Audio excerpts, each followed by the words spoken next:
Palagay ko ito si Wendell Talibong wala nang pag-asa ito. Pero hindi ko naman hinahatulan to. Kasi halatang halata, kitang-kita yung kanyang pagdaraya. Yung bang ugali ng Diablo, kitang-kita sa kanya Spokesman ito ng Diablo So, halatang halata na pikon talaga ang INCD ko na si Cesar Sineta. No? Pawang pamimersonal na lang dahil sa ating paghayag at pagsagot sa mga pinagchap-chap nila mga aklat at lalo na yung paglantad sa mga nagkontrahang aral. Imagine, ayon sa Iglesia ni Cristo na vlogger, si Manalo, higit pa daw sa ating Panginoong Jesucristo dahil siya ay anghel. Balikan natin. Si Kristo ay tao. Si kapatid na Felix Manalo, anghel, hindi sa kalagayan. Kasi akala nila kapapanood nila ng TV, akala nila anghel may pakpak si Kapelis Hinahanapan nila, asan ang pakpak ni Kapelis? Hindi po anghel si Kapelis sa kalagayan, kundi sa gampanin. Diba? At yung sinasabi nila, mas mataas daw si Kristo, ay mas mataas daw anghel kaysa kay Kristo. Nasa Biblia Basahin natin Hebreo 2:9. Basahin ko Ngunit kung tungkol kay Jesus, alam natin na sa maikling panahon, naging mas mababa ang kalagayan niya kaysa sa mga anghel. Kita? Anong mas mababa? Mas mababa si Kristo sa kalagayan. Jose, mas mababa ang ating Panginoon Jesucristo sa kalagayan. Ngunit, ayon sa mga ministro, hindi naman umano ganon. Sinasabi rin ng iba na dahil sa kinikilala natin na anghel, si kapatid na Felix Manalo, at ang pagkakilala naman po natin sa Panginoong Hesukristo ay tao, lumalabas daw po na mas mataas ang pagkilala po natin sa kapatid na Felix Manalo kaysa sa ating Panginoong Hesukristo. Napakagandang pagkakataong ito, kapatid na Jenmark, na sagutin natin ang argumentong ito ng iba.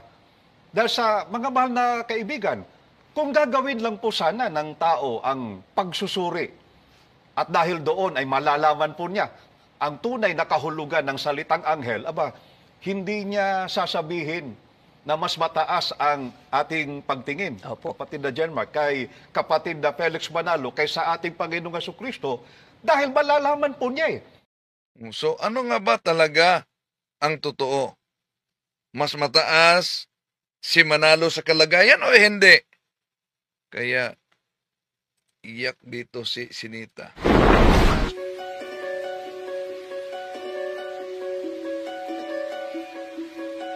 Tatalakayin muna natin bago tayo papasok sa punto por punto. Samahan ninyo ako. Kasi umalingan, pag palaging inulit-ulit ay magmukha talagang katotohanan para sa ating mga kapatid na kulang ang kaalaman. Ang pagkadaya ay maranasan sa iba't ibang paraan. Pero napakasakit pag madaya tayo sa pananampalataya. Dahil nanganib pati ang ating kaluluwa. Viva Cristo Rey! Pro Dio et Ecclesia! Kumusta sa lahat nating mga kapatid na sumusubaybay sa ating live streaming? Welcome, ito niyo lingkod Brad Wendell Talibong, muli magkasama ninyo sa pagkakataong ito. So, kung napansin ninyo, nagkukontrahan na yung pahayag ni Cesar Sineta. Una, nakiusap siya na iwasan ang pamimersonal. Ipinakikiusap ko lamang po sa inyo na sana iwasan po natin ang mga salitang hindi nararapat. Huwag po tayong magmumura, huwag po tayong manglalait. Ano po? Yan. Huwag magmumura, huwag maglalait. Magandang panawagan niya. No? Huwag magmumura, huwag maglalait. Pero ginawa ba niya ito? Pagkatapos sasabihin mo kami ang Antikristo at ang tatak ng Antikristo ay 666. Wendell Talibong, mangmang ka talaga. Sinungaling, magdaraya, manluloko kayo. Manluloko po yung grupong yan, yung mga depensor katoliko. Lalo na itong si Burnok. Pati si Burnok. Oh. So halatang halata na inis na talaga si Sinita, no? Dahil tatak kaya ito ng pangangaral lalo na sa kay Manalo? Dahil di po ba nagkontrahan mismo sa kaniyang pahayag na iwasan magmumura, iwasan maglalait, pagkatapos tinatawag ako niyang Palagay ko ito si Wendell Talimong wala nang pag-asa ito. Pero hindi ko naman hinahatulan to. Kasi halatang halata, kitang-kita yung kanyang pagdaraya. Yung bang ugali ng Diablo, kitang-kita sa kanya Spokesman ito ng Diablo So, ating ipagdasal ang ating mga kapatid sa iba yung pananampalataya, no?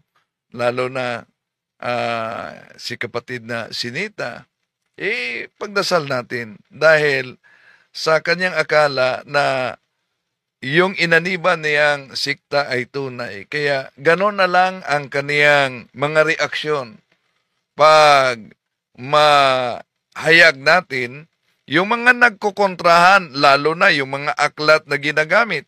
Kaya personal, todo personal attack na lang instead na sagutin yung mga inihayag natin. Pati pa yung yung ginamit mo na sinto-sinto, kitang-kita ron, laki na ng tiyan mo. Mga kaibigan, eto, tingnan ninyo itsura ni Talibong nung bago pa lang to. Yan, debate nila ni Kaparnel. Tingnan nyo itsura, oh. Parang hindi kumakain ng isang buwan. Pero ngayon, tingnan mo tiyan yan. Bakit kaya ang laki na ng tiyan yan? Ilang taon lang ang laki na ng tiyan yan Yan. Pawang personal na ang attack talaga ni Tatang Sinita, di ba? Dahil na hayag natin yung mga aklat na ginagamit nila, yung mga iba't ibang aklat na Katoliko na pinagchap-chap nila, nahayag natin, lalo na yung mga aral na sabi nila si Manalo Anghel. Ang ating Panginoon Kristo'y tao. Kaya, isa sa mga INC vlogger, higit umano si Manalo sa kalagayan kaysa ating Panginoon Kristo. Balikan natin nagkukontrahan ito Si Kristo ay tao. Si kapatid na Felix Manalo, anghel, hindi sa kalagayan. Kasi akala nila kapapanood nila ng TV, akala nila anghel may pakpak si Kapelis Hinahanapan nila, asan ang pakpak ni Kapelis? Hindi po anghel si Kapelis sa kalagayan, kundi sa gampanin. Di ba?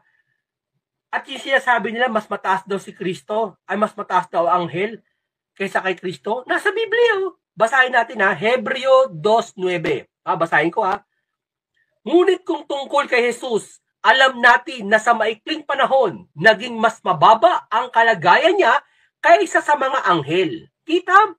Anong mas mababa? Mas mababa si Kristo sa kalagayan. Mas mababa ang ating Panginoon Kristo sa kalagayan. Iba naman ang paliwanag ng mga ministro.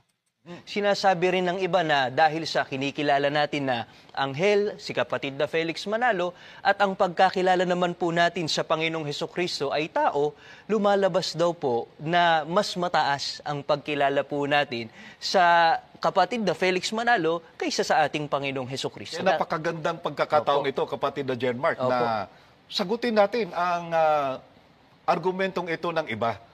Dahil sa mga mahal na kaibigan, kung gagawin lang po sana ng tao ang pagsusuri at dahil doon ay malalaman po niya ang tunay na kahulugan ng salitang anghel, hindi niya sasabihin na mas mataas ang ating pagtingin, kapatid na Jenmark, kay kapatid na Felix Manalo kaysa ating Panginoong Hesukristo dahil malalaman po niya So, hindi umano mataas ang si kapatid Manalo sa ating Panginoon Kristo. Pero iba naman ang paliwanag sa INC vlogger. Di ba? Kaya ano nga talaga, kuya? At inaangkin nila na sa Pahayag Kapitulo 7, versikulo 2, 3, ang katuparan ay si Felix Manalo talaga. Si kapatid na Felix Manalo ay ang sugo ng Diyos sa mga huling araw na nakasulat po sa Apokalipsis 7:2-3. Ang mabuti, kapatid na John Mark, ay basahin natin ang tinutukoy niyong paunang pahayag o hula na nakasulat po dito sa Apokalipsis 7:2-3. At nakita ko ang ibang anghel na umaakyat mula sa sikatan ng araw, na taglay ang tatak ng Diyos na buhay. At siya'y sumigaw ng tinig na malakas sa 4 na anghel na pinagkaloobang maipahamak ang lupa at ang dagat, na nagsasabi, huwag ninyong ipahamak ang lupa, kahit ang dagat, kahit ang mga punong kahoy, hanggang sa aming matatakan sa kanilang mga noo ang mga alipin ng ating Diyos. Sa hulang ito, kapatid na John Mark, mga mahal na taga-subaybay, ay mayroon pong binabanggit na ibang anghel na umaakyat mula sa sikatan ng araw na taglay ang tatak ng Diyos na buhay. At ang kanyang gawain po, kung mapapansin ninyo, ay ang magtatak. Napatunay na natin ito, kapatid na John Mark, sa maraming pagkakataon na ang katuparan po ng ibang anghel ay si kapatid na Felix Y. Manalo. Yan ang katuparan ng ibang anghel daw. Pero sisilipin natin ang nasa pasugo September 1962, page 7 ni Teofilo Ramos. Hindi ipinangaral ni kapatid na Manalo na siya ay anghel, at sino mang ministro ng Iglesia ni Cristo ay hindi ipinangaral ang ganyan. Wala kaming ganyang paniniwala. Ano nga ba talaga? Si Felix Manalo o anghel? O sa ibang video, atin ang sinagot yung Pahayag Kapitulo 7, versikulo 2-3, mga kapatid. Tinanggap natin ang hamon ni Cesar Sinita na gawin ang debate sa Maynila. Pero, di ko sure kung tatanggapin ba talaga niya, no? Na dahil una nang nagpahayag siya na ayaw na umano niya akong sagutin dahil ginagamit lang siya. Di po ba siya naman ang unang gumagamit sa ating video at inaatake, at sinagot lang natin ang ating kapatid. At napakaganda yung proposal niya. Kaya ang tanong, nasa katinuan ba itong proposal niya? Dahil patunayan ko daw, Ikaw naman, patunayan mo na lahi ng demonyo, kaya Iglesia ni Cristo ka. So imagine, gusto niya na makipagdebate, pagkatapos patunayan ko na lahi ng demonyo ang simbahang Katoliko, kaya Iglesia ni Cristo. Bakit ko nasabi na nasa katinuan ba yan na challenge? Dahil kung yun ang gusto niyang proposal na proposisyon, patunayan ko na ang Iglesia Katolika ay lahi ng demonyo, kaya Iglesia ni Cristo. Di, ibig sabihin, siya ang totol. Tutulan niya na ang Katoliko ay lahi ng demonyo. Kaya nga, nagtanong tayo, napag-isipan ba niyang mabuti itong proposal niya? Pangalawa, pinahintulutan kaya siya sa mga ministro ni Felix Manalo, lalo na sa sentral, na haharap ng isang debate? Yun ang problema. Kung haharap ba siya sa debate? Hamon ng debate, gawa ng proposisyon, pero sa kanya mismong sarili, pukpok. Bakit? Imagine, patunayan ko na ang simbahang Katoliko ay lahi ng demonyo. Yun ang gusto niya. Ako ang proposisyon. Di siya ang tututol. Tutulan niya na ang Katoliko hindi lahi ng demonyo. Ganon yan. Di ba? Pero, gusto ko naman talaga na makipagharapan kay kapatid na Cesar Sinita. Yung sabi niya, Kami lang dalawa sa stage. O, napakaganda yan. Oh. Dahil kadalasan sa mga debate na naganap na kaharap natin ang kanilang mga ministro, kailangan talagang may kasama, may assistant, may taga bigay ng mga aklat, may iba naman na nag-check kung anong aklat ang napasa na, o ganon ang team nila. Pero kung one-on-one lang, walang taga-tunol, walang taga-bulong, napakaganda yan. Ang tanong, kung tutuhanin kaya ni Cesar Sinita sa ngalan ng Iglesia ni Cristo ang pagharap ng debate. Pero, bago diyan, mas mabuti siguro na mag-usap tayo sa Zoom, no? Para pag-usapan natin kung ano ang paksa. Dahil, di pwedeng magharapan tayo tapos yun lang ang proposal mo, na ang proposal mo patunayan ko na ang Iglesia Katolik ay lahi ng demonyo. Abay, para na yatang sa paksa palang ginawa mo, parang ayaw mo na talagang haharap sa hamon mo, di ba? Pero wag ka lang mapikon. Halatang halata na napikon na ang ating kapatid. Kaya ang sabi niya, Palagay ko ito si Wendell Talibong wala nang pag-asa ito. Pero hindi ko naman hinahatulan to. Kasi halatang halata, kitang-kita yung kanyang pagdaraya. Yung bang ugali ng Diablo, kitang-kita sa kanya Spokesman ito ng Diablo yun. Yun talaga ang kaniyang tatak, no? Kahit pa na may panawagan siya. Pinakikiusap ko lamang po sa inyo na sana iwasan po natin ang mga salitang hindi nararapat. Huwag po tayong magmumura, huwag po tayong manglalait. Ano po? Kung sakali man ay hindi nasasang-ayon sa inyo ang aking tinatalakay, ay pwede po kayong mag-comment.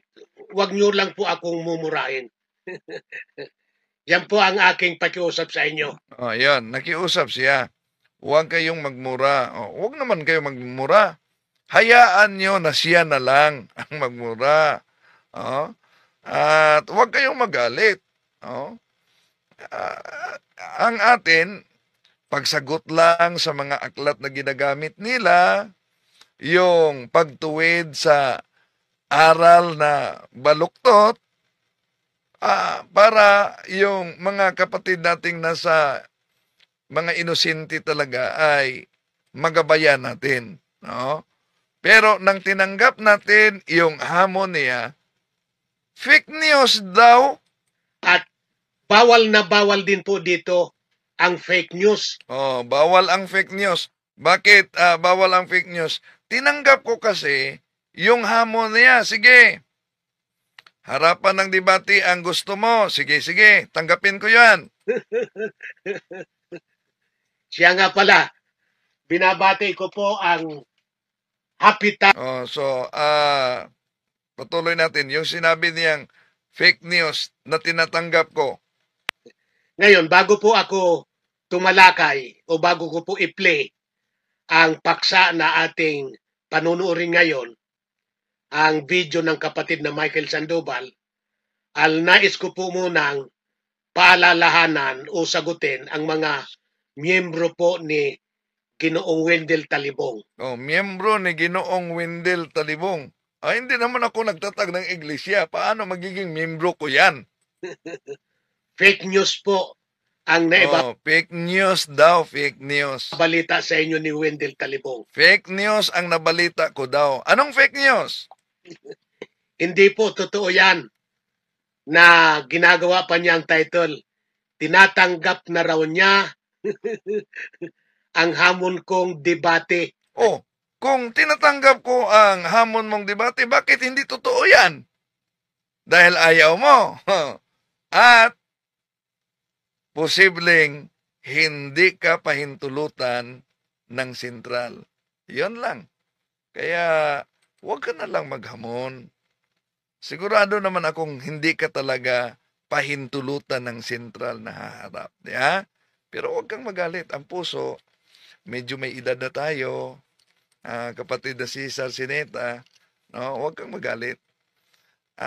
Talakayin lang natin ang mga aral na may kaugnayan sa pananampalataya. Okay? So, sa pagkakataong ito, pasok na tayo sa punto por punto mga kapatid. At kung meron kayong mga katanungan, pwede kayong papasok sa Zoom natin at doon magtanong. So, pasok muna ako sa punto por punto sa pagkakataong ito. Okay.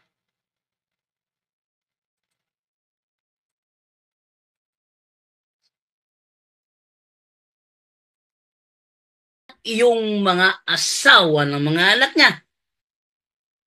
Di ba? Si Abraham, ano yun, si Noah, yung asawa niya, yung mga anak niya, at yung mga syota o asawa ng mga anak niya. Natural. Yung mga anak niya na may asawa, gagawa ng bago yon. Natural, dadami ulit. No? Dadami ulit. Ito pa. Yung bahagi na nilunod nung baha, hindi naman yung sa buong mundo eh. Sa ilang bahagi lang yon yung nangyaring the Great Flood. Di naman sa buong mundo talaga yun nangyari, ano. Malaking lugar na talaga yung tinamaan ng the Great Flood, pero hindi sa buong mundo. Halimbawa, siguro kalahati ng mundo tinamaan ng the Great Flood, pero hindi yung buong mundo. Ngayon, before nangyari yon, dumami rin yung mga yung mga tao pa rin. Bakit? Doon sa alin ba nauna yung Gomora o yung the Great Flood? Mukha yata nauna yung Gomora doon. Ngayon, doon sa nangyari sa Gomora at sa Sodoma, hindi ba inilabas si Lot? Nilabas si Lot kasama yung dalawang anak niya. Yung dalawang anak niya, hindi nila alam na wala ng mga lalaki sa mundo. Maraming mga save nag-react dito. Sinabi namin ito ni Brother Wendell. Akala nila wala ng lalaki sa buong mundo eh. Yung tatay nila kanilang nilasing. Doon sila nagkipagtalik para sila magkaroon ng anak. No? So, isa yun sa mga paraan para dumami ang tao. So, natural mo, dadami talaga ang tao dahil yung mga anak ni Abraham, yung mga dalang asawa yun. Oh. Darami talaga ang tao. Kung sakaling hindi na nakagawa si Noah, Abraham, si Noah at yung asawa niya sa katandaan nila, hindi natin masabi. Kasi kahit pa matanda siguro, iba kasi ang matanda noong unang panahon sa matanda natin ngayon. No? Sa matanda noong unang panahon, kaya pang gumawa eh. Sa matanda natin ngayon, iba ng usapan doon. Mula sa pagkain natin ngayon, mga preservatives, hirap na. O kamakailan lang na ano ko, nalaman ko si Ultimate Warrior, patay na pala. Kailan ko nalaman niya, 54 siya no, na 2014 August 8, 2000 o April 8 ba yun? August 8 namatay si Ultimate Warrior. So at the age of 54. So hindi ko alam kung sa panahon na yon sa katandaan ni Noah at saka ng asawa niya kung may kakayahan pa silang gumawa ng bata at kung may kakayahan pa nga kasi iba nga yung matanda nung sa matanda natin ngayon, kung may kakayahan pa nga isa pa sila sa nakatulong para dumami ang tao. So hindi lang yung mga anak niya ang nagsagawa, pati si Noah at yung asawa niya, kung may kakayanan pa si Noah pagkatapos ng the Great Flood. Okay na ba yan, brother, no? Yes, bro. Okay na po yan, bro. Thank you. Okay. Ayan, sumove na po tayo ngayon dito sa isa pa na gusto daw niyang magtanong. Tawagan ko muna ito. Gusto daw niyang magtanong eh. Hindi ko pasukin sa atin. Text sa akin, bro, pwede ba ako magtanong mamaya sa live? Oh, sige. Sorry, ang iyong load balance Ay, ay ang iyong load balance hindi aabot ng ano yun, anong number to? Hindi daw aabot yung load balance ko daw. So, oh wait lang. Madali lang to. Mag-load lang ako nito. STTP3 siya ay 0. Yung pala kasi ano siya, TM pala Ibang, siya. So, ibang SIM card yan, bro. tawagan natin. Ibang SIM card.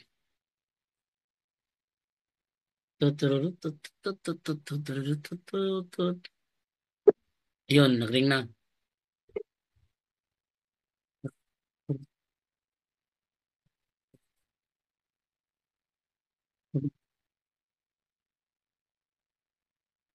Baka naman pick up. Boy, pick up! Pick upin mo na yung call. Baka hindi niya alam. Hello! Good evening, bro. Mayroon hindi. Naririnig siya ba dyan? Opo, naririnig po. Okay, go ahead, bro. Monitor. Hello? Hello, Mado. Klaro na po? Oh, narinig ka. Go ahead. Okay. Analang ko yung panutana, bro. Nga naa sa balaang libro. Nga sa Malakias, bro. Nabasa ba na nga sa Malakias na gibutang diha, bro. Nga ang mga pare gibadlong sa Ginoo. Malakias 2:8? Saan na po na, bro? Malakias. Mukha kang Malakias 2:8 yun, bro. 2:8. Ito, sabi dito is, ngunit kayo'y nagsilihis sa daan. Inyong itinisod ang marami sa kautusan. Inyong sinira ang tipan ni Levi, sabi ng Panginoon ng mga hukbo. Yan, bro. Oo na, bro. Nagibutang mo ang gibadlong, no, diba? Ha? Kanang gibutang sa Malakias. Malaki sa toso, yung mga pare na pasaway. Gibadlong. Ang mga tanan ng mga pare ko kay mga gibadlong ang mga pare. Hindi. Yan yung mga pare lang sa sa angkan ni Levi.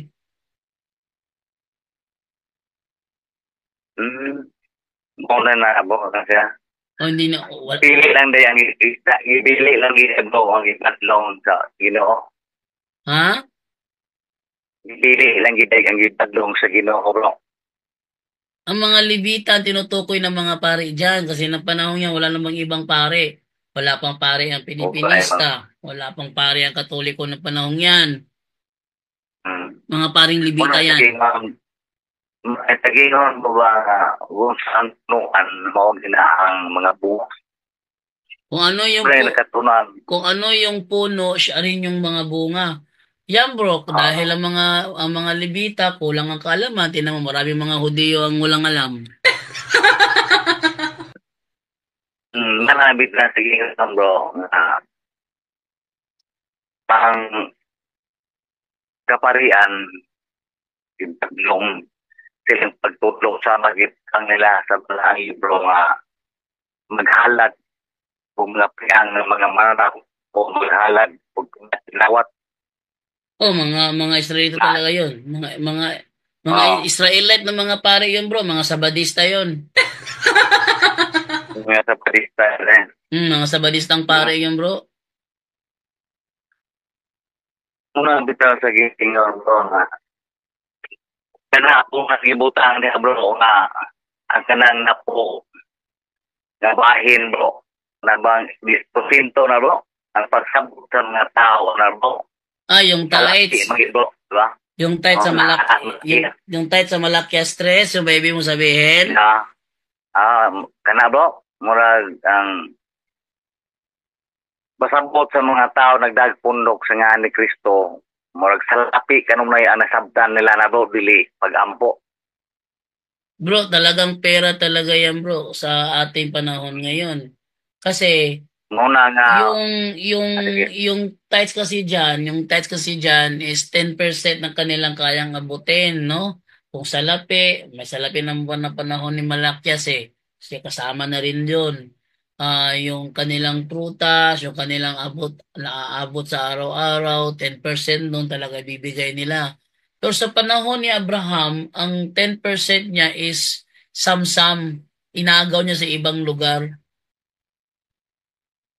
Mga ang amahan bro, palagi magkinanglan biya og salapit. O bitaw nga sabton nito kung kita magtudlo sila para ni magtudlo sa mga tao sama sa isbi sa para ninyo sama nyo nga sa politik depender. Dili gid ang angay bro.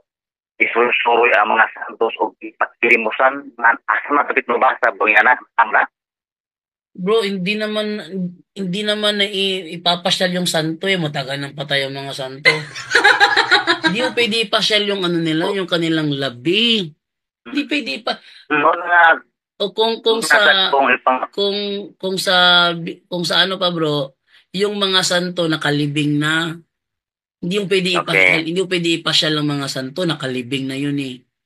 Kaya mali mali yung tanong mo bro, mali. mali, okay.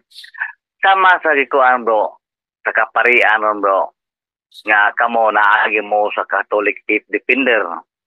Kanang nakita nyo sa panahon sa Semana Santa, unsa man ang isuroy-suroy sa mga apostoles bro? Yung ano pinapasyal ng mga apostoles, yun ay mga imahe. Mga imahe na naglalarawan ng mga santo. Hindi iyon mga santo. Kasi ang mga santo nakalibing. Okay, sakto na mo na yung imahin. Ang imahin bro, himuon day og pagkilimusan day bro. Ngano man na mao ba na gitudlo samahan bro? Ay mali. Walang turo ang simbahang Katoliko na maglimos ka gamit ang imahe, walang ganun. Mali yung wala na bro, pero mali yung unawa mo bro. Actually, yung ginagawa ng mga bro, wait lang. Yung ginagawa ng mga sakristan na may dala silang imahe ng Batang Hesus, pinapasyal-pasyal nila. Meron kasing mga ibang Katoliko kasi na handang tumulong sa pangangailangan ng simbahan. Halimbawa, si Father wala siyang pambayad ng kuryente sa buong parokya. Wala siyang pambayad ng kuryente. Wala siyang pambayad sa janitor, wala siyang pambayad ng tubig, wala siyang pambayad sa mga projects na kailangan niyang gawin. Yung mga Katoliko naman willing magbigay ng tulong. Kaya yung ibinibigay doon sa namamasyal ng mga sasabi mga apostoles, namamasyal, binibigyan sila ng pera, yun ay hindi paghingi, hindi pamimera yun. Kasi yung mga natanggap nilang pera, hindi naman nila binubulsa.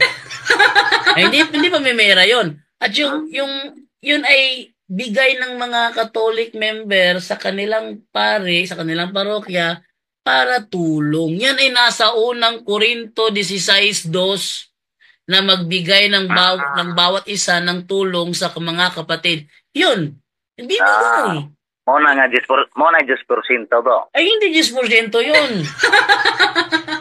Hindi 10% yun kasi pwede ka magbigay ng 2%, pwede ka magbigay ng 1%, pwede ka magbigay ng 5%, pwede ka magbigay ng 6%, o kahit 200%, nasa iyo na yan. Kung mapera ka, hindi nasa iyo na yan. Bibigay ka ng 10, o ng 200, o ng 20, wala problema yun. Sa amin, bro, hindi kami obliged sa 10%.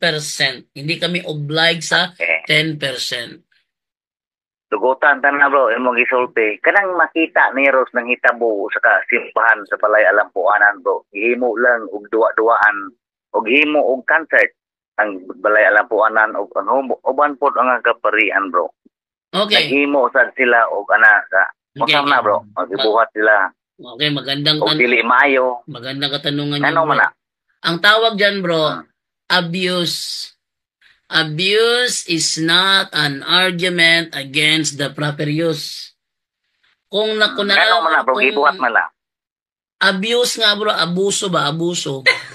Makinig ka, bro, makinig ka sa sagot para hindi paulit-ulit. Abuse o abuso. Abuse is Okay.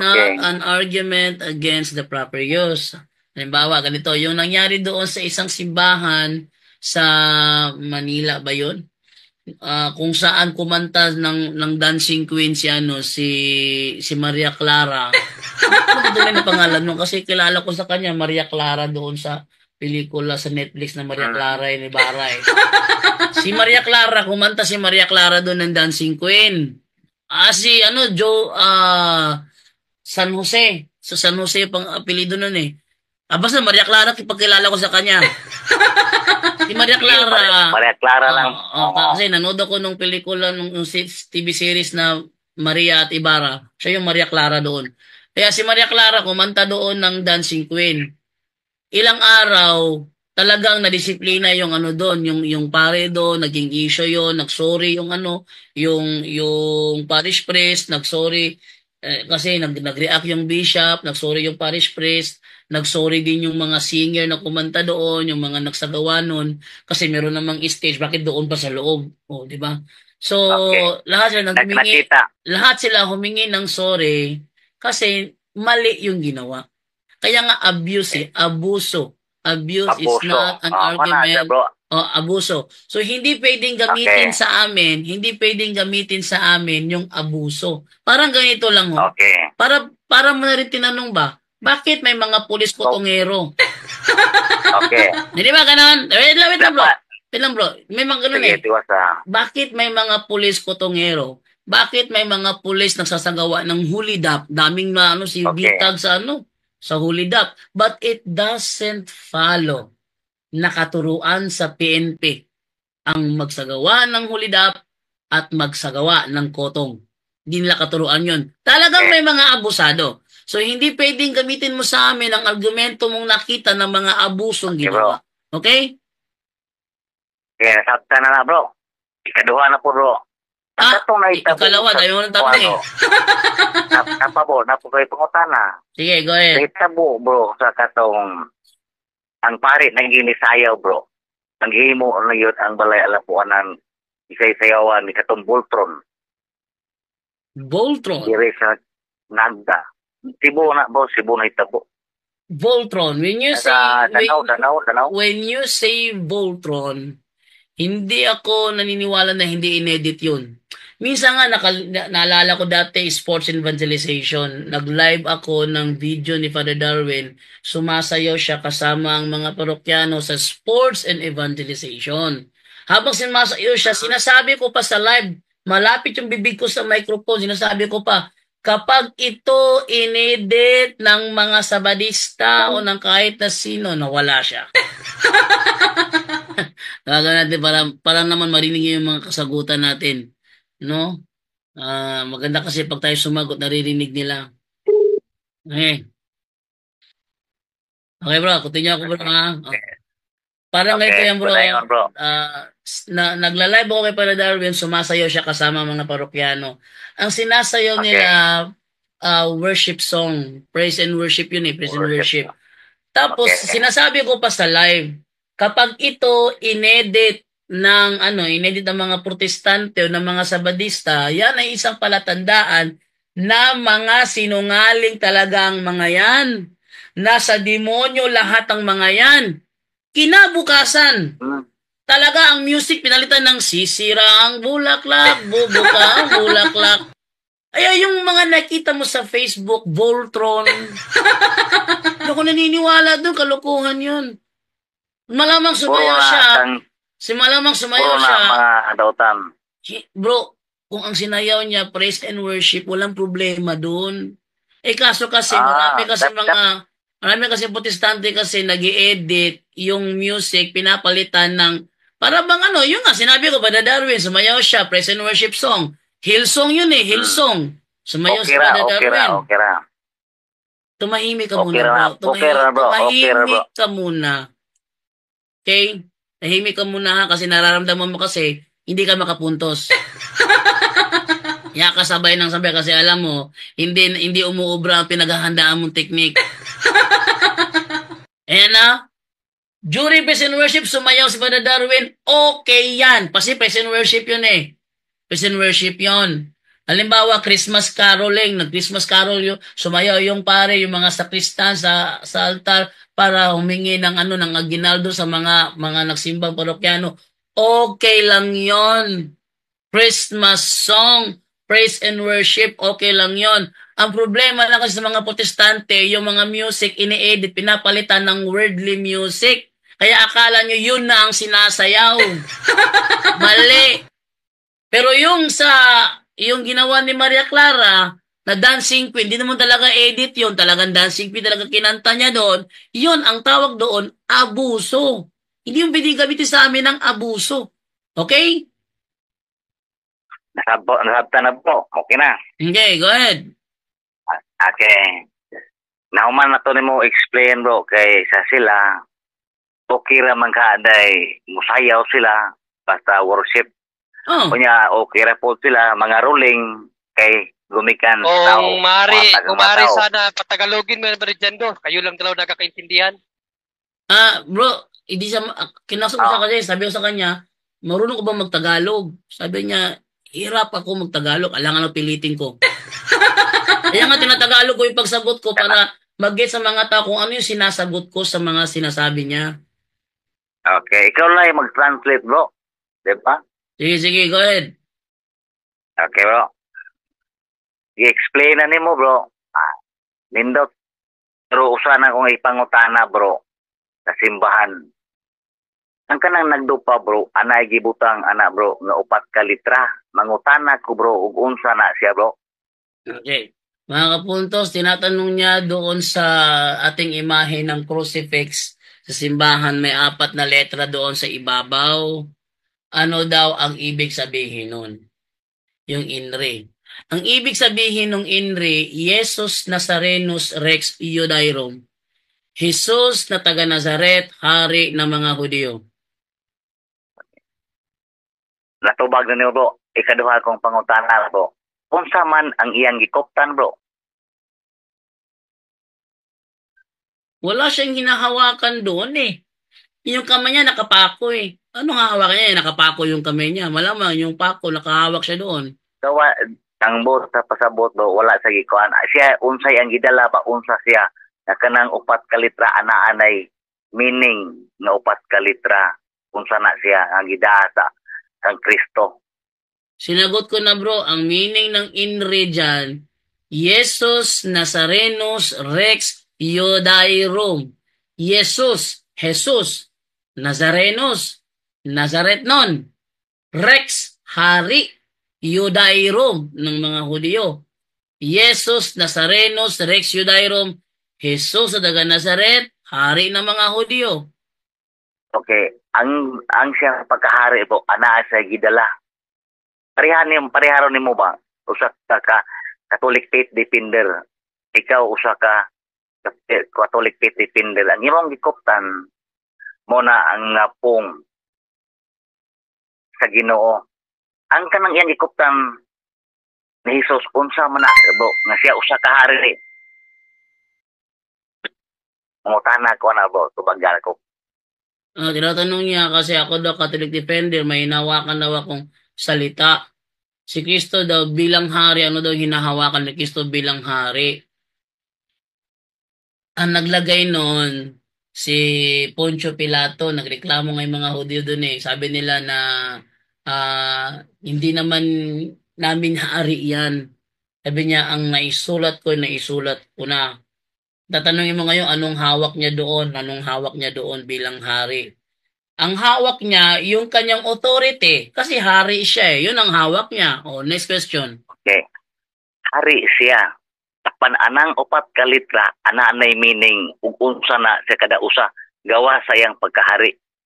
Ay, bro, walang ibang meaning yun bro. Yun ay nasa John chapter 19 verse 13 yata. Tingnan natin ha. Ating silipin sa Latin Vulgate. John chapter 19 verse 13 yun. Ano nga yun ulit? Ito, John chapter 19 verse 19. Ang sabi dito ganito.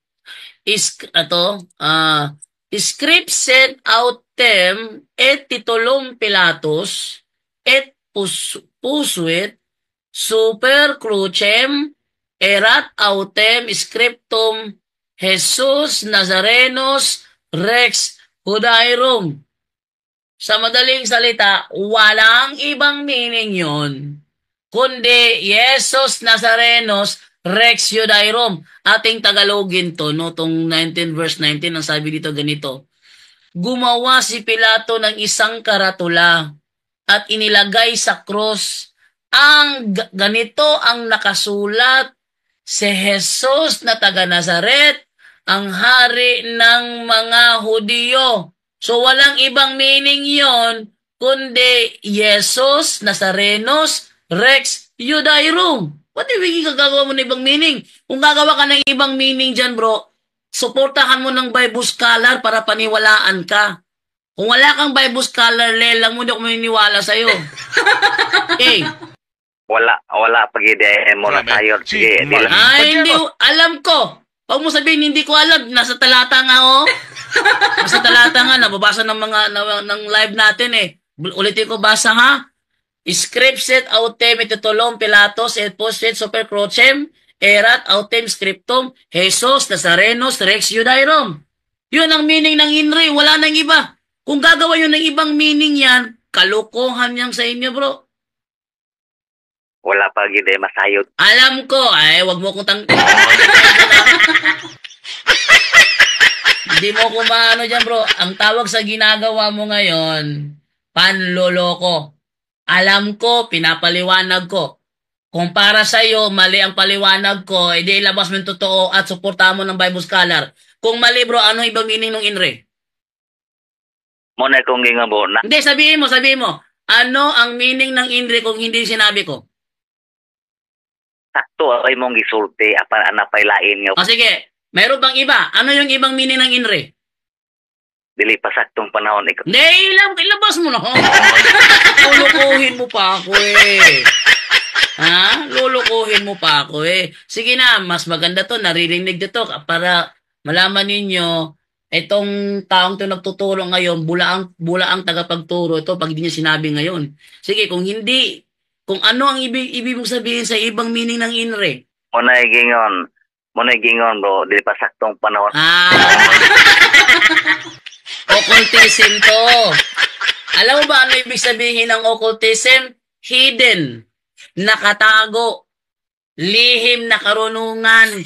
Yun ang occultism. Lihim na karunungan. Ayaw mong ibigay sa atin ngayon sa live. Ibig sabihin, kulto ka. Ha? Pasensya ka na, diretsano ko magsalita eh. Kasi, talaga sinasadya mo kasi. Oh. Kulto ka, bro. Yun ang sagot ko sa'yo. Ay, tanan. Dili sayop imong gimensahe tanan, bro. Dili tanan sayop. Ano nga ang ibig sabihin ng INRI doon? Ibang ibig sabihin nun? At suportahan mo ng Bible scholar. Kung akong isa-isay. Sige, isa-isay na. Sabihin mo na at suportahan mo ng Bible scholar kung sino naniniwala sa'yo. Dili pa saktong panahon. Bro, pasensya ka na, bro, ha? Wala akong panahon eh sa mga ganyan na nagpapakitang marunong wala namang alam. Bro, wala ka nang ibang wala ka na bang ibang sasabi, tatanong sa akin? Kasi para yata nakikipag-asaran ka na lang yata eh. Dili ni asar, bro. Kung hindi ka nang aasar, sige sabihin mo. Ano ang ibang meaning ng INRI maliban sa sinabi ko? Mutana, bro. Hindi, sagutin mo. Kung hindi ka nang aasar, anong ibang meaning ng INRI na iba sa sinabi ko? Usana ka Latin, bro. O usana. Yes, I know, Latin yan. Kaya nga, Jesus Nazarenos Rex Judaeum, Latin talaga yon. Bro, Latin talaga yon, bro. Jesus Nazarenos Rex Judaeum, Latin talaga yon. Maliban doon, ano ibang meaning?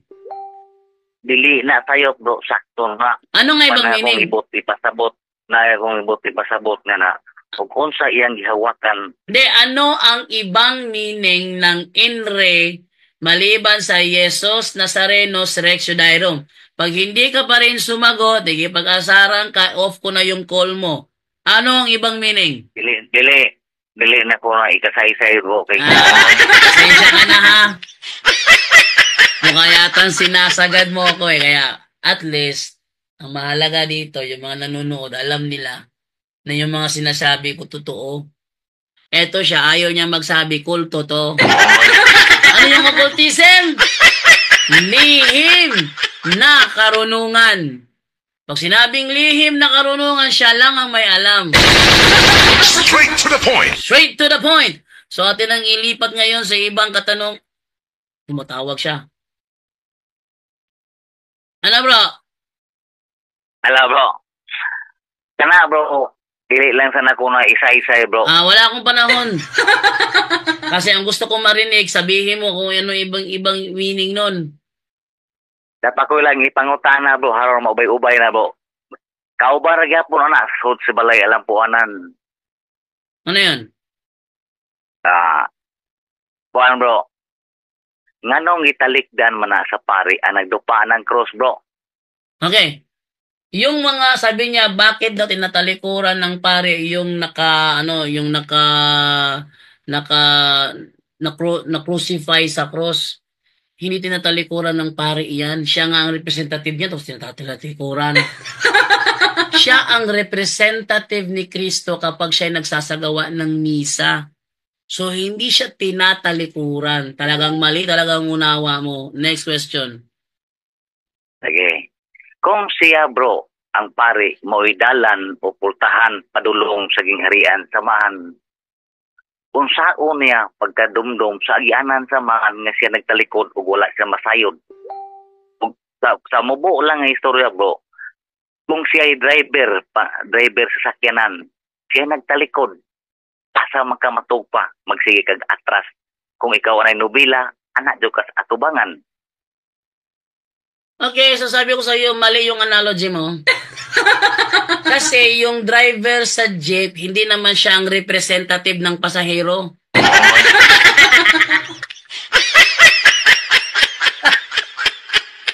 Analogy mo, bro. Palpak. Yung pare, kakasabi ko nga lang, hindi niya tinatalikuran si yung naka-crucify na Kristo kasi siya ang representative of Christ. Dahil siya ang representative of Christ, hindi siya nakataliko kasi tinalikuran niya yan, bibitawan niya ang pagkapari niya. Kaya nga siya nandoon kasi representative siya. At hindi ko sinabing siya yung daan. Straight to the point. Ang sabi ko, siya ay representative of Christ. Wala ko sinabing siya ang daan tungo sa Ama. Ang daan tungo sa Ama si Kristo lang. Hindi yung pari namin. Okay? Yung pari namin, siya ay representative of Christ. Wala siya tinatalikuran. At hindi mo siya pwede ihalin tulad sa driver kasi ang driver, hindi naman siya ang representative ng mga pasahero niya. Kaya yung example mo, palpak. Ayaw kasi sabihin bulok eh. Palpak. Okay? Akong Osborne og explain bro. Mali nga bro. Kasi ang sinasabi mong driver, hindi representative ng mga pasahero. Mali. Okay bro. Sige, ibutang tagmali. Pamati agad bro ha. Mali nga. Pakinig pa. Sabi niya ha. O sige, ipagpalagay natin na mali, pero makinig ka. Paano ba pagigingan ni mali nga? Iba naman to. Mali nga bro. Paano ba pagigingan sa akin mali nga? Lipat na lang ng ibang tanong. Wala ka na bang ibang armas dyan? Napaidaghan bro. O sige, ano ba ibang tanong mo? Napaidaghan. Muna gingong sa istoryahon bro. Ang naglisod baning kamot nga siya maluwas. Oh, tama yon. Sabi niya, yan ang isa kasabihan na ang nahihirapan ay gagawa ng paraan para siya'y maligtas. Tama yon. Kaya nga tayo mga Katoliko, tayo gumagawa ng paraan para siya'y maligtas. At ang tanging paraan para tayo'y maligtas ay sumunod tayo sa anumang tinuturo ng ating simbahan. Opisyal na katuruan. Pag yan ginawa natin, tayo'y maliligtas. Yun ang sagot ko.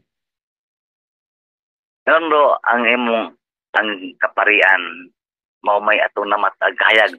Ay, mali.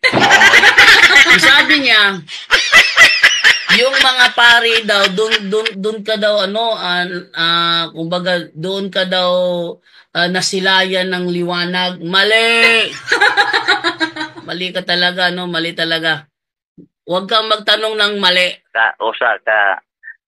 Og mali man gali bro, patiwasa usa haron imong masayran ang usa ka mali. Ha? Pag mali, wag mo na ituloy. Kaya nga mali, wag mo na ituloy eh.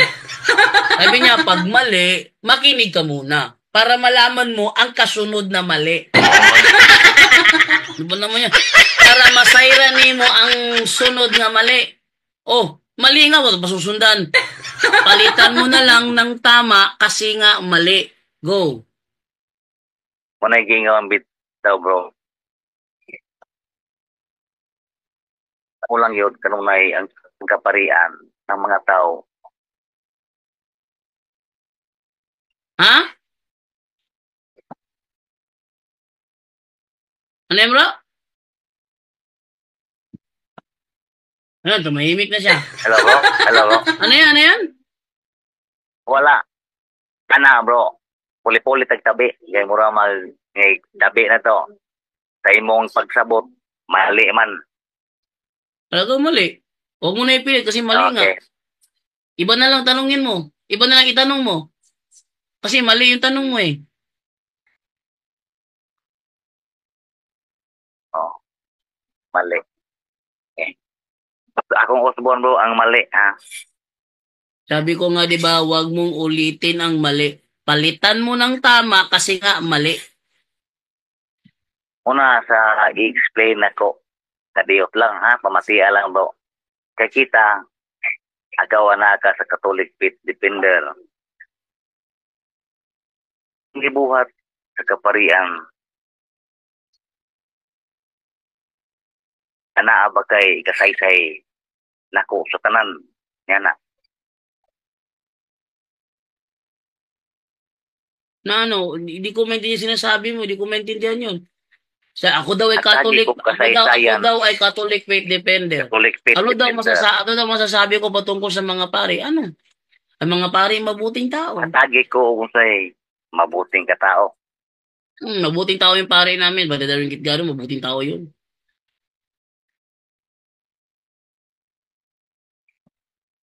Ano, wala ka nang ibang alam dyan? Hanggang dyan lang ba ang nalalaman mo, bro? Murag na ilog sa dautan akong bro, kadiyot lang. Ano? Naagaw daw ng masamang espiritu yung ano niya. Hindi ko alam kung ano yung sinasabi niya. Naagaw. Ha? Sabi niya, niloko ko daw siya. Hindi kita niloloko. Sinasabi ko totoo. Mali yung tanong mo. Palitan mo ng tama. Kaya nga mali. Hindi ko niloloko. Totoo yung sinasabi ko. Wala ka na bro kasi i-off ko na. Ano? I-off lang usap bro. I-off lang usap. Tawag ko pag-usap. Hindi. Pag in-off ko na to bro, hanggang doon lang kasi may iba pa matatanong. Bukas na lang ulit. Sige, bukas lang usap. Yan. Bukas na lang ulit ha. Okay. At sabi ko kanina maganda ka kaya maganda ka sa next time. Okay? Bye-bye! Yan. Sabi ko kasi maganda siya eh. Ayun, taglan eh. Yung mga ano niya eh, hindi tumalab. Kalahin mo ba naman occultism pala yon, may lihim na karunungan? Okay, move naman tayo ngayon sa next naman na katanungan. Ito ay galing naman kay Esperanza Masim. Sabi ni Esperanza Masim, King James Bible ba ang original Bible? Ating ibigay yan kay Brother John Ray. Brother John Ray, ang King James Bible ba daw ang original Bible? Version ba ang original Bible? Ang King James Version, ang unang version niyan, 1611 lang. So, kung King James Version ang original, anong Bible ang ginagamit ng Kristiyano around 15th century, 14th century, hanggang sa 1st century? So, hindi po totoo yun. Dahil, historically, ang Biblia talaga na nabuo ng simbahan ay ang Latin Vulgate. yung Latina Vulgata. So yun po ang original na Biblia na umiiral before 16th century. 12, 13, 14th century, may mga kopya niyan kay Tyndale at kay kay yung isa pang Wycliffe. Hindi naman yun inano ng simbahan. Actually, pinagtugis yun sila kasi hindi nakikinig sa simbahan. Kaya ang pinakaunang version ng Bible is yung Latina Vulgata, hindi ang King James Version. King James Version na original 1611 lang yan. Okay, so sa Brother John Ray, hindi yan ang original Bible. Ang original King James 1611. Kung hindi ang original Bible. Meron pa po tawag dito ulit sa natin, sa atin sa WhatsApp, taga-ibang bansa ito. Pakinggan natin yung kanyang sadya. Si Brother Fred. Brother Fred, good evening! Sagot. Ito. Hello, bro? Hello, bro. Hello. Hello po. Go ahead. Go ahead,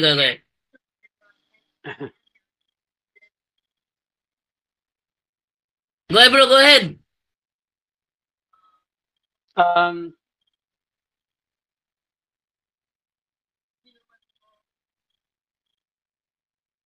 Hello, bro. Go ahead, bro. Go ahead. Hindi mo ka marinig? Okay. Pwede magtanong? Sige, bro. Go ahead. Magtanong ka, bro. Go ahead. Oh, ang lakas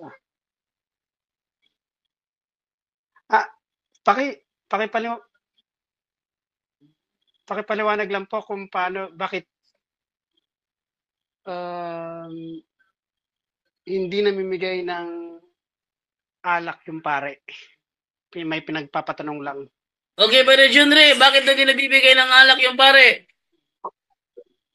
Anong alak sa... During Eucharist, siguro. During Eucharist. Yep, okay. Opo. Mayroong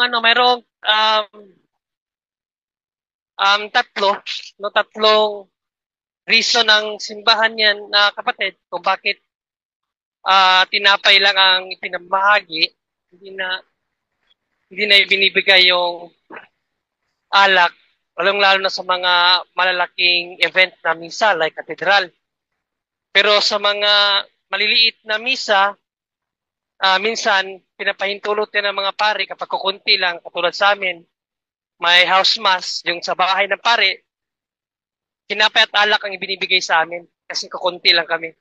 Ang tatlong reason yan, una, yung economic reason, hygienic reason, at theological reason. So, yun yung tatlo na reason kung bakit tinapay lang. Ang una, yung sa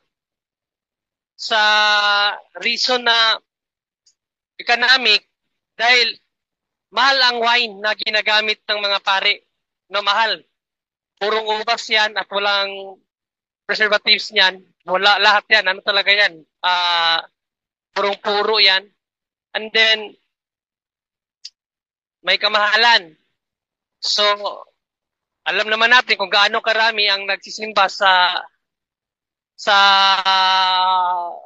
mga cathedral, kahit hindi cathedral, kahit parish lang, punuan yan, no? At hindi lang isang misa sa isang linggo. Sa cathedral, from 5 a.m. hanggang 10 p.m. yan. Every 1 hour ang interval, may misa. At then, puno-puno palagi ang mga nagsisimba sa dami ng Katoliko. At hindi lang yan isang araw lang sa buong linggo. Araw-araw yan, kapatid. Alam naman sa atin, sa simbahan, ang misa, araw-araw yan sa katedral. So, may hirapan ang simbahan, unang-una, sa dami ng tao. No? Kung paiinumin lahat yan, baka maubos ang kaban ng simbahan dahil sa dami ng paiinumin ng wine. Linggo-linggo yan. At isa pa niyan, ano naman yung Sige lang po. Pangalawa, so naunawaan mo yung una, yung sa economic reason? May follow-up question. Dahil tapusin ko muna yung tatlo. Madaliin ko na lang. Ang pangalawa, yung sa hygienic reason. Sa hygienic reason kasi, kita mo naman isang kupa lang ang ginagamit ng pare. Diba? Yung iniinom niya. So, isang kupa lang yan. Kung paiinumin lahat, ang sumisimba, paano kung yung isa na may sakit, di nagkahawaan lahat. So, isa yan sa nakikita ng simbahan. At kung paiinumin lahat, nagamit ang isa lang ang baso, ang tagal matapos ng misa, bro, nakaabutin ng 5 oras bago pa matapos ang pagpapainom sa mga tao. At isa pa niyan, hindi naman pwede magdala ang mga Katoliko ng baso tuwing magsisimba para lang makainom ng wine. Resulta kasi niyan, para na kayo nagtatagay. So parang mawala yung solemnity of the Mass kapag ganyan. Kaya nakita ng simbahan, hindi na kinakailangan dahil sa economic reason at hygienic reason. Sa volume ng tao, hindi kakayanin at baka magkahawaan. Kung isang baso lang ang gagamitin, baka magkahawaan sa mga sakit. At ang panghuli naman, theological reason. No? Dahil biblically, nung ipinahayag ni Panginoong Jesucristo na dapat kainin ang kanyang katawan, bro, hindi naman niya talagang sinabi na kapag kumain ng dugo, kumain ng kanyang katawan, kailangang inumin din ang kanyang dugo, no? Actually, kahit katawan lang is enough na para magkaroon ka ng life eternal. So, basahin na lang natin muna, Brother Jando, yung John 6:50 and 51, Brother Jando. John 6:50 at 51? Oo. Okay, ito yung basahin sinasabi ni Brother John na John 6:50 at 51. Ito sabi, narito ang tinapay na bumaba mula sa langit upang ang sinumang kumain nito ay hindi na mamamatay. Ako nga ang tinapay na nabibigay buhay na bumaba mula sa langit. Bubuhay magpakailanman ang sinumang kumain ng tinapay na ito. At ang tinapay na ibibigay ko upang mabuhay ang sanlibutan ay ang aking laman.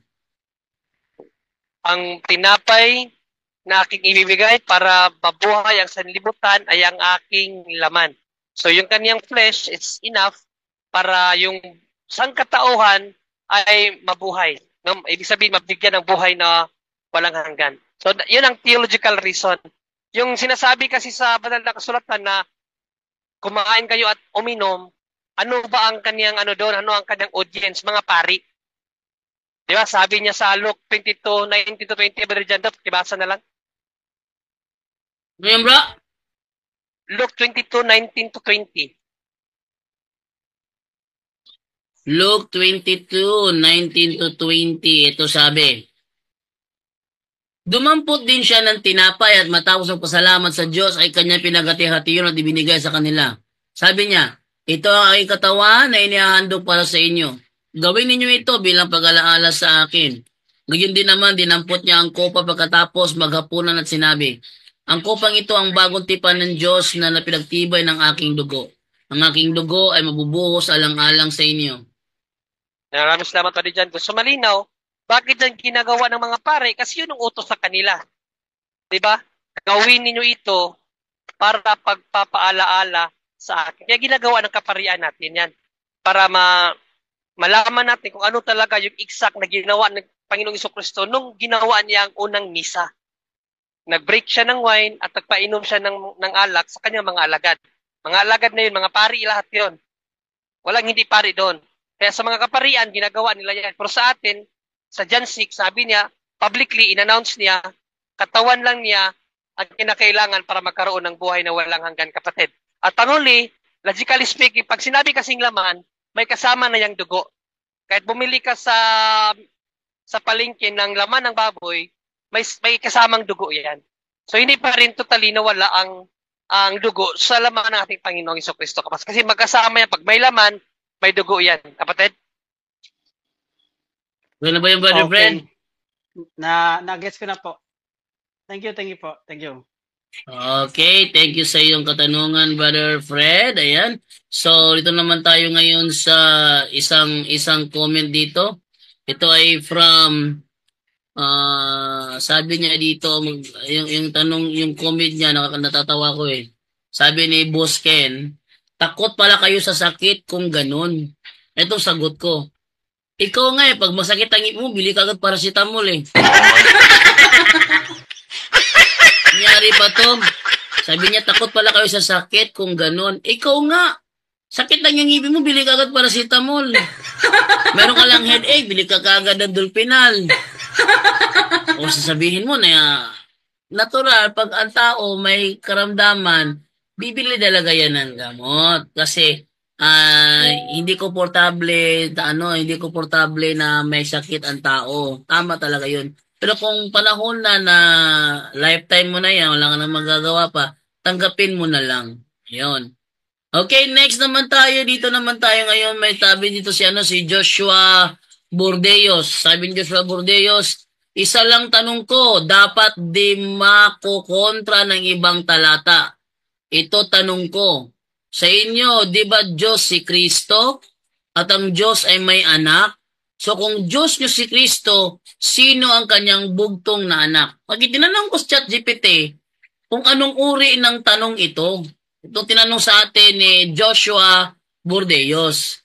Ito ang sagot ni ChatGPT. Pakita ko sa inyo ha. Para makita ninyo ba kung anong uri ng tanong ang tinanong sa atin ng isang INC siguro ito. No, para makita nyo talaga mali-mali ang turo sa kanila. Okay? Ito. Ayan, tinanong ko. Anong uri ng fallacy ito? Sa inyo, Diyos, di ba Diyos si Kristo? At ang Diyos ay may anak? So kung Diyos nyo si Kristo, sino ang kanyang bugtong na anak? Ito ang sagot ni ChatGPT. Ang argumento nito ay isang halimbawa ng strawman fallacy at category error. Ano daw? Itong argumento na ito ay isang halimbawa ng strawman fallacy at category error. Ano paliwanag? Bakit strawman fallacy? Binabaluktot o pinapalitan ng nag-aakusa ang tunay na doktrina ng isang panig upang gawing madaling labanan. Kawawa naman. Ang doktrina ng pagka-Diyos ni Kristo, ayon sa pananampalatayang Kristiyano, ay hindi nangangahulugan na siya ay may bugtong na anak sa parehong paraan ng Ama ay may bugtong na anak na si Jesus. Kaya nga, strawman fallacy. Pangalawa, bakit category error? Inilalapat ang isang konsepto sa maling kategorya. Sino ba ang nagturo sa'yo na magtanong ng ganyan? Mali ang kategorya. Nyek, nyek, nyek. Ang pagka-Diyos ni Kristo ay hindi nangangahulugan na siya ay Ama na dapat may bugtong na anak gaya ng Ama sa Trinidad. Sa doktrina ng Santissima Trinidad, ang Ama, Anak at Espiritu Santo ay isang Diyos, hindi tatlong magkakaibang Diyos. Paliwanag. Ang Diyos sa Kristyanismo ay isang Diyos sa tatlong persona, Trinidad. Ang Ama, may bugtong na anak, si Jesus. Ang anak na si Jesus, Diyos na nagkatawang tao. Hindi Ama, kaya wala siyang bugtong na anak. Ang Espiritu Santo, ikatlong persona ng Trinidad. Dahil dito, ang tanong ay isang maling pag-unawa. Mali palang unawa mo, Joshua Bordeos. Ang tanong ay isang maling unawa sa doktrina ng Trinidad at lumilikha ng isang peking argumento.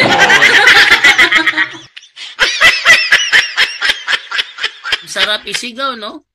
Ang sarap isigaw. Lumilikha ng isang peking argumento laban sa pagka-Diyos ni Kristo. Kaya yung tanong mo, Joshua Bordeos, ay isang tanong na may kapalpakan.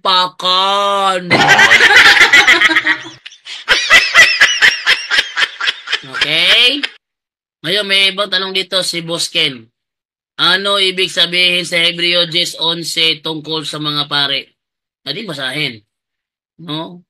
Hebreo 10:11 patungkol sa mga pare daw. Sabi ganito. Bawat pare ay naglilingkod araw-araw at paulit-ulit na naghahandog ng pare-pareho ding mga handog. Subalit ang mga yon ay hindi naman nakapawi ng kasalanan. Okay. Ang tinutukoy na pare dito yung naghahandog.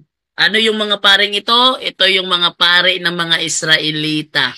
Mga paring Sabadista tinutukoy sa talatang ito at hindi ang paring Katoliko. Okay, thank you sa iyong katanungan, Boss Ken at Joshua Bordeos. Kaya sana mag-aral kayo ng tamang tanong. Ha?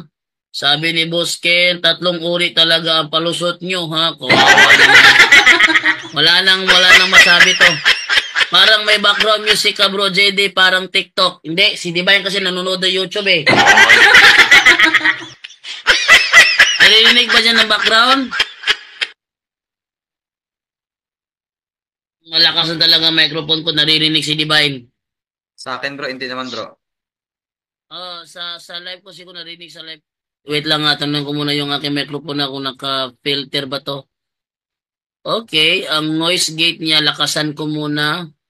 Tama naman yung noise gate. Wala naman. Okay, tuloy yung magbabasa ng mga comment. Alas 9:53 na eh. Pag alas 10, tapos na tayo, ano? Inkulto kasi yan si Joshua Bordeos. Ay, si pala ni Manalo. Kaya pala ang tanong, categorical error.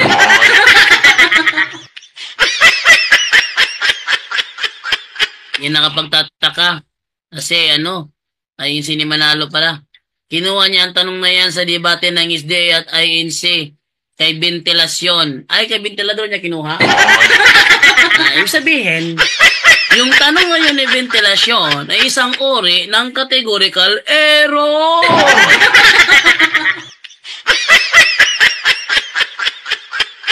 Strawman fallacy. Ano yung fallacy? Invalid argument. Invalido. Magtanong kayo, yung valido. Huwag yung invalido. Okay? Sabi dito ni Julita Puliran. Tuloy na tayo sa ibang tanong. Okay, 9:55 na. Sabi naman dito ni Peter Paul. Jando, tanong ko lang. Pag nagsalita mga aral ng wika na hindi maintindihan, speaking in tongues ba yan ng Bible? Okay. Kung yung kanya sinasabi ay wika ha? Ibig sabihin, kayang i-translate ng taga-ibang bansa. Kayang i-translate ng taga-ibang bansa. Kasi wika, limbawa, Chinese, Mandarin, nag-Mandarin siya bigla. Di ba? Kayang i-translate ng mga inchik yan. Yon, wika, yon. Speaking in tongues yon. Pero yung nga siya lalaman laga, manigim, malugo, Papakinggan natin si Pastor Butiki. Ating ipakita yung video ni Pastor Butiki, no, para makita ninyo ang pinagkaiba ng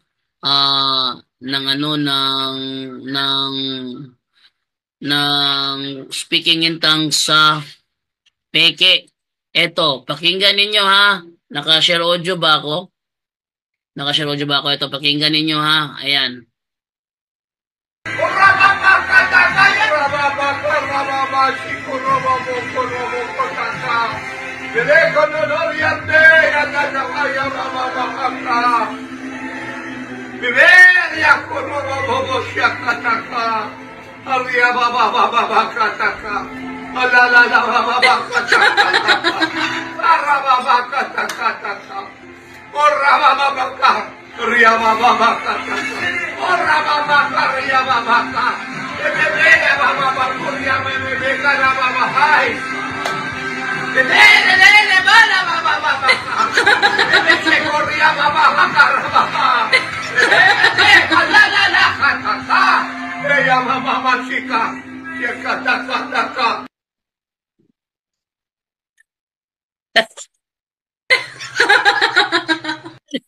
Narinig niyo siya, no?